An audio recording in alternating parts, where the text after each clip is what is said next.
அல்ஹம்துலில்லாஹி ரப்பில் ஆலமீன் வல் ஆகிபத்து லில் முத்தகீன் வஸ்ஸலாத்து வஸ்ஸலாமு அலா நபியில் முர்சலீன் வ அலா ஆலிஹி வ ஸஹ்பிஹி அஜ்மாஈன். அல்லாஹும்ம ஆதிக்னா மினன் நார் வ அத்கில்னல் ஜன்னத யா ரப்பல் ஆலமீன். ஸதக ரசூலுஹுன் நபியுல் கரீம். கண்ணியத்திற்குரிய அல்லாஹ்வின் நல்லடியார்களே, சகோதரர்களே, சங்கைக்குரிய ரமலான் மாதத்தினுடைய 28வது நோன்பையும் 29வது நாளினுடைய தராவி தொழுகையும் தொழுதுவிட்டு நாம் அமர்ந்திருக்கின்றோம். எல்லாம் வல்ல இறைவன் நாம் தொழுத நம்முடைய தொழுகைகளையும் நாம் வைத்த நம்முடைய நோன்புகளையும் இந்த நோன்பில் அல்லாஹ்விடத்தில் நாம் கேட்ட நம்முடைய துஆக்களையும் நம்முடைய ஹலாலான ஹாஜத்துகள் தேவைகள் அனைத்தையும் பரிபூர்ணமாக நிறைவேற்றி வைப்பானாக, அங்கீகரித்துக் கொள்வானாக. ஆமீன். கண்ணியமிக்க அல்லாஹ்வின் நல்லடியார்களே, சகோதரர்களே, தாய்மார்களே, சகோதரிகளே, தொடர்ந்து ரமலான் மாதத்தினுடைய அந்த மாதத்தினுடைய அமல்களை சிறப்பான முறையிலே அல்லாஹ் செய்யக்கூடிய ஒரு வாய்ப்பையும் ஒரு நற்பாக்கியத்தையும் உடல் ஆரோக்கியத்தையும் அல்லாஹ் நமக்கு வழங்கி இருக்கின்றான். பெருமானார் ஸல்லல்லாஹு அலைஹி வஸல்லம் அன்னவர்கள் அல்லாஹ்விடத்துல நீங்கள் எதை கேட்கிறீங்களோ இல்லையோ உங்களுடைய உடல் ஆரோக்கியத்தை கேளுங்கள் என்பதாக சொல்கின்றார்கள். இந்த உலகத்திலேயே அல்லாஹ் உங்களுக்கு கொடுப்பதிலேயே ஆக சிறந்த ஒரு முக்கியமான ஒரு சிறந்த விஷயம் என்ன அப்படின்னு சொன்னா உங்களுடைய உடல் ஆரோக்கியம் தான். உலகத்துல வாழ்றதுக்கும் ஆரோக்கியம் தேவை, சாப்பிடுவதற்கு ஆரோக்கியம் தேவை, ஏன் தாகத்திற்கு தாகம் தீர தண்ணீர் அருந்துவதற்கு கூட உடல் ஆரோக்கியம் தேவைப்படும். சில நபர்களுக்கு டாக்டர் சொல்லுவாங்க, நீங்க ஒரு நாளைக்கு 5 மில்லி தான் தண்ணி குடிக்கணும், ஒரு நாளைக்கு என்ன செய்யணும், ஒரு அரை பாட்டில் தான் நீங்க தண்ணி குடிக்கணும். 10 ரூபா பாட்டில் இருக்கு, அது அந்த மில்லி அளவு தான் நீங்க தண்ணி குடிக்கணும். அதுக்கு மேல நீங்க தண்ணி குடிச்சீங்கன்னா உங்க ஹார்ட்ல நீர் கோத்து இருக்கு, உங்களுக்கு பிரச்சனையாகும். சில நோயாளிகளுடைய ரிசல்ட் இப்படி வரும். இன்னும் சில பேருக்கு சொல்லுவாங்க, அதிகமா நீங்க சாப்பிடக்கூடாது, அதிகமா நீங்க சாப்பிடக்கூடாது, சாப்பாடே நீங்க தொடக்கூடாது, அரிசி ஐட்டமே நீங்க தொடக்கூடாது, சாப்பிட்டோம்னா ரொம்ப சாஃப்டான பொருள் தான் சாப்பிட்டுக்கணும், சப்பாத்தி தான் நீங்க நைட்டு சாப்பிடணும், ரொம்ப லேசான உணவு தான் சாப்பிடணும். இப்படிப்பட்ட நோயாளிகளுடைய அந்த ரிசல்ட்டை நம்ம பார்க்கிறோம். அல்லாஹ் பாதுகாக்க வேண்டும். அருமையான சகோதரர்களே, இதனாலதான் ஸல்லல்லாஹு அலைஹி வஸல்லம் அன்னவர்கள் நீங்க ஆரோக்கியத்தை கேளுங்கன்னு சொல்லி சொல்றாங்க. யா அல்லாஹ், எனக்கு எல்லா வகையிலும் ஆரோக்கியத்தை கொடு. உடல் ஆரோக்கியமாக இருந்தா மட்டும் போதுமா? இல்ல, உள்ளமும் ஆரோக்கியமாக இருக்கும். உடல் ஆரோக்கியமா இருக்கும், ஆனா அவருடைய உள்ளம் ஆரோக்கியமா இருக்காது. அதனால என்ன செய்யும், ஆரோக்கியமாக இருக்கக்கூடிய உடல் கெட்டுது. உள்ளம் ஆரோக்கியமா இல்லை அப்படின்னு சொன்னா ஆரோக்கியமாக இருக்கக்கூடிய உடல் என்ன செய்யும், கெட்டு போயிடும். நம்ம சில நபர்களை ஒரு வருஷம் கழிச்சு பார்த்தோம்னா, என்ன அப்படி இழைச்சு போயிட்ட அப்படின்னு சொல்லி கேட்போம். அப்ப அவர் சொல்லுவாரு, ஒரே கவலை தான், ஒரே டென்ஷன், கவலை, வியாபாரம் இல்லை, குடும்பத்துல பிரச்சனை, பிள்ளைங்க சரியில்லை, மனைவி சரியில்லை, பெண்களை கேட்டோம்னா கணவன்கிட்ட பிரச்சனை, குடும்ப வாழ்க்கை சரியில்லை, நிம்மதி இல்லை, அதனால என் உடம்பு இழைச்சு போயிடும். அப்ப உள்ளம் ஆரோக்கியமாக இல்லாத காரணத்தினால் உடல் என்ன செஞ்சிடும், பாதிக்கப்படுது. உடல் பாதிக்கப்பட்டால் உள்ளம் பாதிக்கப்பட்டோம். உடல் சரியில்லை, எப்ப பார்த்தாலும் வயிறு வலி, தலைவலி, கைகால் வலி, இந்த மாதிரியே உடல்ல நோய் இருந்துகிட்டே இருந்துன்னு சொன்னா உள்ளம் கெட்டு போயிடும். அப்போ அதனாலதான் ஸல்லல்லாஹு அலைஹி வஸல்லம் அன்னவர்கள் நீங்க உள்ளத்தையும் கேளுங்க, உள்ளத்திற்கும் ஆரோக்கியத்தை இறைவா எனக்கு நீ வழங்குவாயாக, என்னுடைய உடலுக்கும் ஆரோக்கியத்தை இறைவா நீ வழங்குவாயாக என்று சகோதரர்களே அல்லாஹ்விடத்திலே நாம் துஆ கேட்க வேண்டும் என்பதாக ஸல்லல்லாஹு அலைஹி வஸல்லம் சொல்றாங்க. அல்லாஹ் நமக்கு ஆரோக்கியத்தை கொடுத்த ஒரே ஒரு காரணத்தினால இந்த ரமலானுடைய மாதத்தை, புனிதமிக்க இந்த மாதத்தை அடைந்து அந்த மாதத்துல நோன்பு வச்சு அந்த மாதத்துல நிறைய துஆ செஞ்சு அந்த மாதத்துல நிறைய திக்ருகள் செஞ்சு இன்னும் சொல்ல போனா அந்த லைலத்துல் கத்ர் என்று சொல்லக்கூடிய இரவையும் அடைந்திருக்கக்கூடிய பாக்கியத்தை அல்லாஹ் நமக்கு வழங்கியிருக்கிறான். இந்த ஆரோக்கியத்தையும் இந்த நிலையையும் அல்லாஹ் எத்தனையோ நபர்களுக்கு வழங்காமல் இருந்திருக்கிறான், அல்லது கிடைத்ததை அவர்கள் பயன்படுத்தாமல் போயிருக்கலாம். அல்லாஹ் பாதுகாக்க வேண்டும். எந்த ஆரோக்கியத்தோடு இந்த ரமலானை சந்திக்கக்கூடிய ஒரு வாய்ப்பை அல்லாஹ் நமக்கு வழங்கினானோ இதே ஆரோக்கியத்தோடு அடுத்த வருட ரமலானில் நாம் சந்திக்கக்கூடிய ஒரு நல்ல நசீபையும் உடல் ஆரோக்கியத்தையும் நம்முடைய வயதிலும் அல்லாஹ் பரக்கத் செய்ய வேண்டும். சகோதரர்களே, ஸல்லல்லாஹு அலைஹி வஸல்லம் அன்னவர்கள் உடல் ஆரோக்கியத்தையும் உள்ள ஆரோக்கியத்தையும் கேட்டதுக்கு பின்னாடி உங்களுடைய வயதில் நீங்கள் பரக்கத்தை கேளுங்கள் என்பதாக சொல்றாங்க. வயதுல நீங்க பரக்கத்தை கேளுங்க, அல்லாஹ்விடத்துல நீங்க துஆ செய்யுங்க, யா அல்லாஹ் என்னுடைய வயதில் பரக்கத் செய்வாயாக, என்னுடைய வயதுல பரக்கத் செய்வாயாக. என்ன காரணம் அப்படின்னு சொன்னா, யாருடைய வயதை அல்லாஹ் நீடித்து தந்திருக்கிறானோ, யாருடைய வயதை அல்லாஹ் நீடித்து தந்திருக்கிறானோ அவரிடத்துல பரக்கத்து இருக்குதுன்னு ஸல்லல்லாஹு அலைஹி வஸல்லம் சொல்றாங்க. அவரிடத்துல பரக்கத்து இருக்கு. உங்க வீடுகளில் வயதானவர்கள் முதியவர்கள் இருந்தால் அவங்கள்ட்ட பரக்கத்து இருக்கு. அவர்களுடைய பரக்கத்தை கொண்டு அல்லாஹ் என்ன செய்வான்? எல்லாத்தையும் அல்லாஹ் செஞ்சு கொடுத்துருவான். பிரச்சனை வராது, நோய்கள் வராது, கடன் பிரச்சனை இருக்காது, வருமானத்துல பரக்கத்து இருக்கும், நிம்மதி இருக்கும், சந்தோஷம் இருக்கும். இதெல்லாம் எங்க இருந்து வருதுன்னு சொன்னா, உங்க குடும்பத்தில் ஒரு வயதான ஒருத்தர் இருக்கிறார், ரொம்ப அதிக வயதுடையவரா இருக்கிறார். இன்னைக்கு அதிக வயதுடையவரும் நாம எடுத்துட்டோம்னா, இப்ப உள்ள சூழ்நிலைக்கு அதிகமான வயதுடையவர் அப்படின்னு இப்ப உள்ள காலகட்டத்துக்கு நாம எடுத்து பார்த்தோம்னா 70 தொட்டுட்டாலே அவர் என்ன செய்யறாரு? அதிக வயதுடையவராகத்தான் நம்மளால பார்க்க முடியும். என்ன காரணம்னா, 30 வயசுல எல்லாம் இன்னைக்கு அட்டாக் வந்துருது. 30 வயசுல மாரடைப்பு வந்து இறந்து போகக்கூடிய சகோதரர்களை பார்க்கிறோம். 25 வயதுல மாரடைப்பு வருது. நன்றாக வாழக்கூடிய அல்லாஹ் வந்து எதை வாலிப பருவம் சொல்லி சொல்றான்னா 30க்கு மேலதான். 30க்குள்ள இருக்கிறது இளம் பருவம். அல்லாஹ் வாலிப பருவம் எதை சொல்றானா, என்ன காரணம்னா, நாளைக்கு சொர்க்கவாதிகளாக இருக்கக்கூடிய ஆண்களுக்குடைய வயதினுடைய நிர்ணயமே 30 தான். 30 வயசுதான் சொர்க்கவாதிகளுக்கு. அதை விட்டு அவங்க 29க்கும் வர மாட்டாங்க, 31க்கும் போக மாட்டாங்க. 30 வயது வாலிபர்களாக நல்லா தடகாத்திரமுடியவராக உங்களை நான் வச்சிருப்பேன்னு நல்லா சொல்றான். அப்ப சொர்க்கவாதிகளுடைய வயது அல்லாஹ் 30ன்னு தீர்மானம் செஞ்சிருக்கானா, 30 வயசுங்கிறது தான் வாழ்க்கையினுடைய ஆரம்ப கட்டமே. ஆனா இன்று எத்தனையோ சகோதரர்கள் மாரடைப்பு என்று சொல்லக்கூடிய நோயினாலும் பலதரப்பட்ட நோய்களால் 30க்கு மேல வாழ்றது சிரமம். 40 தொடுவது கஷ்டம், 40 தாண்டிட்டா பிரச்சனையா இருக்கு. 40 தாண்டிட்டாலே நோய் இப்படி பல பிரச்சனை வருது. அதனாலதான் அல்லாஹ்ட்ட கேட்கணும், யா அல்லாஹ் என்னுடைய வயதுல நீ பரக்கத் செய். அல்லாஹ் வயதிலே பரக்கத் செய்ய வேண்டும். அது பெருமானார் ஸல்லல்லாஹு அலைஹி வஸல்லம் அவர்கள் கேட்க வேண்டும் என்பதாக சொல்றாங்க. யாருக்கு அல்லாஹ் உடல் ஆரோக்கியத்தை கொடுப்பான், யாருக்கு அல்லாஹ் உள்ளம் ஆரோக்கியத்தை கொடுப்பான், யாருக்கு அல்லாஹ் வயதுல பரக்கத்தை கொடுப்பான் அப்படின்னு சொன்ன, வத்தகூலா துஸீபன்னல்லதீன ஸலமு மின்கும் ஹாஸத்தன். நாளை மறுமை நாளையில நான் பாவம் செஞ்சா அல்லாஹ் என்னை வேதனை செய்வான் என்பதாக எவர் பயந்து இந்த உலகத்துல வாழ்வார்.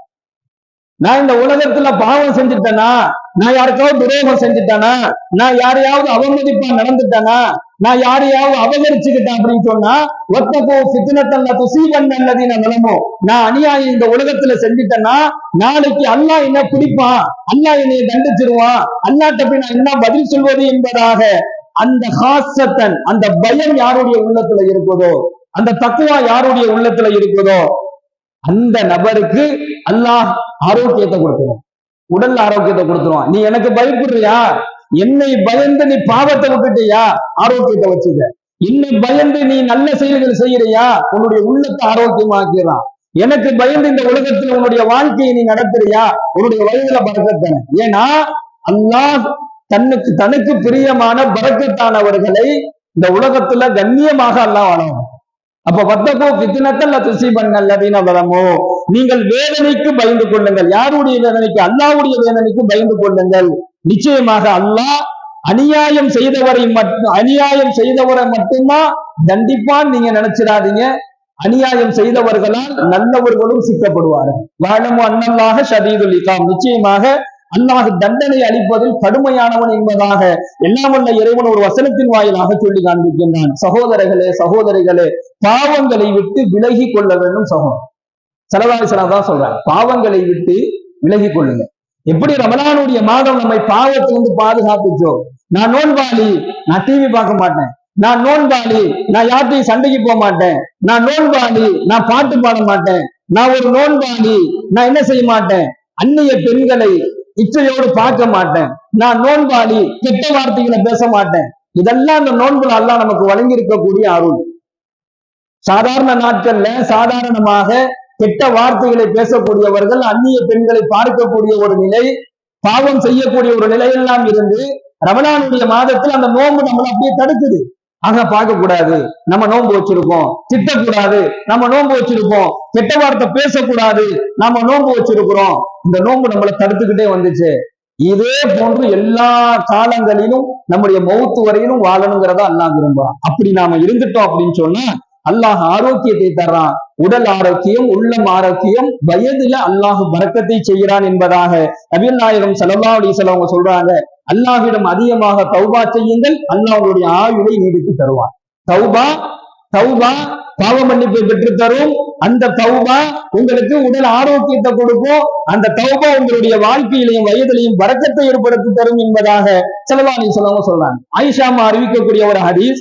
ஆயிஷாமா பெருமானார்கிட்ட கேட்கிறாங்க, அல்லாஹ்வுடைய தூதரே, அல்லாஹ் தண்டனையில பிடிக்கிறான், பிடிக்கும் பொழுது அது எல்லோரையுமே பாதிக்குமா என்பதாக ஆயிஷாமா பெருமானார்கிட்ட கேட்கிறாங்க. அதுக்கு ஸல்லல்லாஹு அலைஹி வஸல்லம் அவர்கள், நாம ஆயிஷாவே, ஆமா அது எல்லாத்தையுமே பிடிக்கும் சொல்லி சொன்னார். இன்னைக்கு மியான்மர்ல நிலநடுக்கம் ஏற்படுது. நிலநடுக்கம் ஏற்பட்டு ஒரு பெரிய கட்டிடம், ஒரு பில்டிங் என்ன செய்யுது, கீழே இடிஞ்சு விழுவுறத பாக்குறோம். ரோட்ல அப்படியே வெடிப்பு விழுவுறத பாக்குறோம். மக்கள் நடமாட்டம் இருக்கக்கூடிய இடங்கள்ல அனாச்சாரங்கள் நடைபெறக்கூடிய பில்டிங்கும் இடிஞ்சு விழுவுது. நம்ம எதுக்கு இதை சொல்ல வரோம்னா, விபச்சாரங்களும் அனாச்சாரங்களும், அந்நிய ஆண்கள் அந்நிய பெண்கள் ஒன்றாக இணைந்து அனாச்சாரங்கள் ஹராமான காரியங்கள் செய்யக்கூடிய ஒரு இடத்துலயும் நிலநடுக்கம் வருது, பில்டிங் இடிஞ்சு விழுவுது. அதே மியான்மர்ல பள்ளிவாசலையும் நிலநடுக்கம் வருது. அங்க இருக்கக்கூடிய ஹவுஸ்ல உள்ள அந்த ஹவுஸ்ல என்ன செய்யுது, நிலநடுக்கம் ஏற்படுது, பள்ளிவாசல் ஆடுது.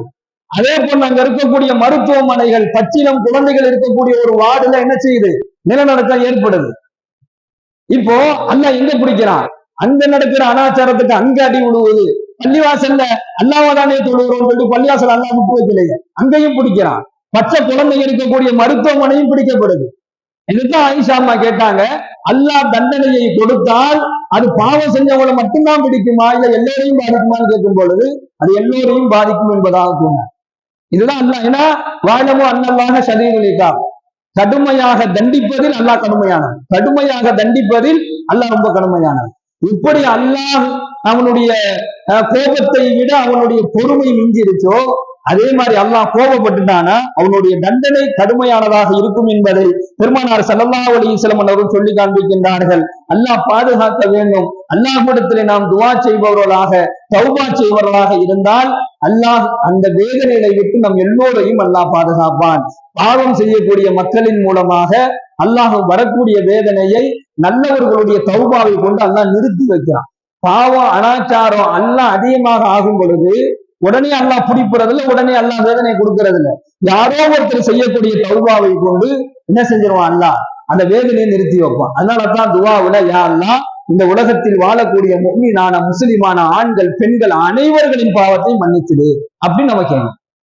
என் பாவத்தை மன்னிச்சிரு, என் பாவத்தை மன்னிச்சிருன்னு கேட்கும் பொழுது அல்லாஹ் மன்னிக்கிறானா மன்னிக்க மாட்டானான்னு தெரியாது, அது நம்ம கேட்கிறத பொறுத்து இருக்கு. ஆனா ஒரு அடியான், யா அல்லாஹ் என்னை சுற்றி இருப்பவர்களின் பாவத்தை மன்னித்து விடு, யா அல்லாஹ் என் உறவினர்களுடைய பாவத்தை மன்னித்து விடு, யா அல்லாஹ் இந்த உலகத்தில் வாழக்கூடிய முஃமினான முஸ்லிமான ஆண்கள் பெண்கள் எல்லோருடைய பாவத்தையும் மன்னிச்சிடுன்னு அவர் துஆ கேட்டுட்டார்னா, அவங்க பாவத்தை அல்லாஹ் மன்னிக்கிறானா இல்லையோ, கேட்டவருக்கு பின்னாடி ஒரு மலக்கு இறங்கி, யா அல்லாஹ் உறவினருக்காண்டி கேட்கிறானே, உறவினருக்காண்டி இவர் கேட்கிறாரு, இவருடைய சொந்த பந்தத்துக்காண்டி இவர் கேட்கிறாரு, இந்த உலகத்தில் வாழக்கூடிய எல்லா மக்களுக்காக வேண்டி ஒரு தௌபா செய்யறாரு, முதல்ல இவர் பாவத்தை மன்னிச்சிடுன்னு நமக்கு ஒரு மலக்கு துஆ செய்யும். என் பாவத்தை மன்னிச்சிடு, என் பாவத்தை மன்னிச்சிடுங்கும் பொழுது எல்லாம் மன்னிக்கிறானா நம்ம தெரியல. ஆனா மற்றவர்களுடைய பாவத்தை நீ மன்னித்து விடு என்று மற்றவர்களுக்காக வேண்டி ஒரு அடியான் தௌபா செய்யும் பொழுது நம் தௌபாவை அல்லாஹ் ஏற்றுக்கொள்கிறான், நமக்கு பாவ மன்னிப்பு கிடைக்குது, நமக்காக வேண்டி நமக்கு பின்னாடி ஒரு மலக்கு துஆ செய்கிறார் என்பதாக பெருமானார் ஸல்லல்லாஹு அலைஹி வஸல்லம் சொல்லி காண்பிக்கின்றார்கள். எனவே கண்ணியமிக்க சகோதரர்களே, நாம ரமலான அடைஞ்சிருக்கோம், ரமலான்ல நோன்பு வச்சிருக்கோம், யா அல்லாஹ் அந்த நோன்புல குறை இருக்கலாம், அந்த குறைகளை நீ மறைச்சுக்க, நீ நினைச்சா அந்த குறைகளை மறைச்சிடலாம். நாங்க தொழுதோம், தொழுகையில குறை இருந்தா நீ நினைச்சா அந்த குறைகளை மறைச்சுக்கலாம். நாங்கள் செய்த தான தர்மங்களில் கொஞ்சோண்டு பெருமை இருந்திருந்தால் அந்த பெருமையை நீ மன்னிச்சுக்க. இதெல்லாம் நம்ம அல்லாஹ்ட்ட இன்றைய இரவுல நம்ம கேட்பதற்கு கடமைப்பட்டிருக்கோம். ஏன்னா இன்னைக்கு கடைசி இரவாக கூட இருக்கலாம், ரமலான் மாதம் முடிய போகிறது என்பதாக சஹாபாக்கள் எல்லாம் கூட்டம் கூட்டமாக அழுத சமூகம் இது. ஆனா இன்னைக்கு ரமலான் முடிய போகிறது என்பதில் சந்தோஷம் அடையக்கூடிய சமூகமாக மாறி இருக்கக்கூடிய அவல நிலையில நாம இருக்கிறோம். இது மிகப்பெரிய ஒரு தாய், ஒரு குழந்தை தன்னுடைய தாயை பிரிந்து விட்டால் எப்படி அந்த தாயை தேடி அழுவோமோ, ஒரு குழந்தையை விட்டு ஒரு தாய் ஓடி போயிட்டானா அந்த தாய் அந்த குழந்தை எப்படி அழுகுவாளோ, அது போன்றுதான் இந்த ரமலானை விட்டு நாம் பிரியும் பொழுது அந்த கவலை இருக்க வேண்டும். ஸல்லல்லாஹு அலைஹி வஸல்லம் அந்த கவலை இருந்துச்சு, ரமலான் போகும் பொழுது அந்த கவலை இருந்துச்சு. ஒவ்வொரு நாளும் அந்த ரமலானுடைய நாட்கள் நகர நகர கவலை அடையக்கூடியவர்களாக இருந்தார்கள். ரமலானில் நெருங்கும் பொழுது சந்தோஷம் மலர்ச்சி ஏற்பட்ட பெருமானாருக்கு ரமலான் போகும் பொழுது கவலையும் பயமும் அதிகமா இருந்துச்சு. ஏன் தெரியுமா? அடுத்த ரமலான்ல நம்ம இருப்போமா, நன்மை செய்வோமாங்கக்கூடிய கவலையும் பயமும் ஸல்லல்லாஹு அலைஹி வஸல்லம் அவர்களுக்கு இருந்தது. நாம ரமலானுடைய மாதத்திலே என்னென்ன நல்ல காரியங்கள் செய்தோமோ அத்துணை காரியங்களையும் அல்லாஹ் புரிந்து கொள்வானாக. சூழ்நிலையின் காரணமாக எத்தனைய சகோதரர்கள் நோன்பு விட்டவர்கள், ரமலானுடைய காலங்களில் இபாதத் செய்யாமல் போனவர்களை அல்லாஹ் மன்னிப்பானாக. அடுத்த வருடத்தில் அந்த அமல்களை செய்யக்கூடிய ஒரு நசீபை அந்த மக்களுக்கும் அல்லாஹ் வழங்குவானாக. எல்லாம் வல்ல இறைவன் நம்முடைய எல்லா துஆக்களையும் ஏற்றுக்கொள்வானாக. வாஹிர் தவானா அல்ஹம்துலில்லாஹி ரப்பில் ஆலமீன். அஸ்ஸலாமு அலைக்கும் வரஹ்மத்துல்லாஹி வபரகாத்துஹு. சுப்ஹானல்லாஹி வபிஹம்திஹி சுப்ஹானக்கல்லாஹும்ம வபி